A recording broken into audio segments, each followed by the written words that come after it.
ఆయన పంట పొలంలో చైనా బ్యాంబినో పొడుగ్గా ఎదిగే వెదురు బొంగుల విత్తనాలు విత్తాడు. ఆ విత్తనాల పక్కనే కూర మొక్కలు విత్తాడు.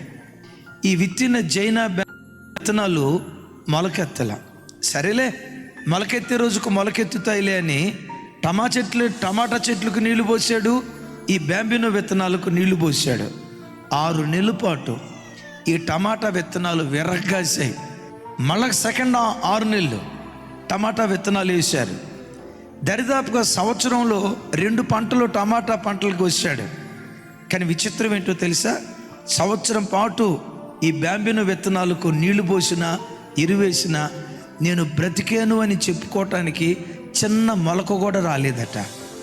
రైతు అనుకుంటాడు, నేను ఇంత కష్టపడ్డా, నేను ఇంత ప్రయాసపడ్డా, కనీసం మొలక కూడా రాలేదే, నేను వ్యర్థంగా పరిగెత్తేనేమో, నేను వ్యర్థంగా ప్రయాసపడ్డానేమో, నా పని అంతా వృధా అయిపోయిందేమో అని ఆ రైతు కృంగిపోతున్నాడు. టమాటా 5వ కాపు అయిపోయింది, 6వ కాపు అయిపోయింది, 3 సంవత్సరాలు నిండిపోయినాయి.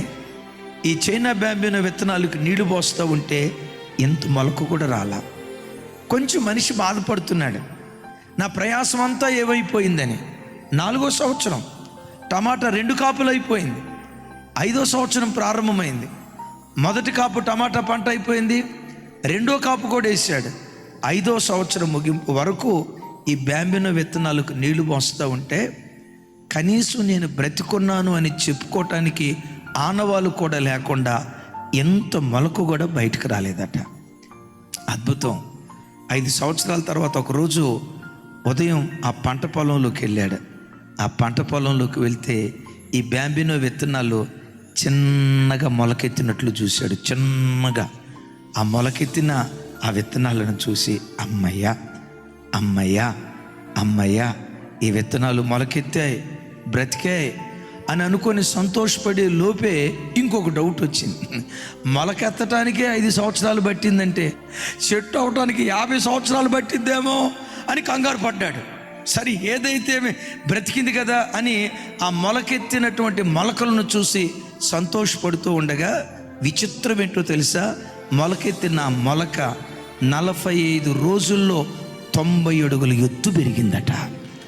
అప్పుడు అంటాడట, నా దేవుడు నా కష్టాన్ని మరిచిపోలేదు. మొలకెత్తటానికి ఒక కాలాన్ని నిర్ణయించాడు, ఎదగటానికి ఒక కాలాన్ని నిర్ణయించాడు.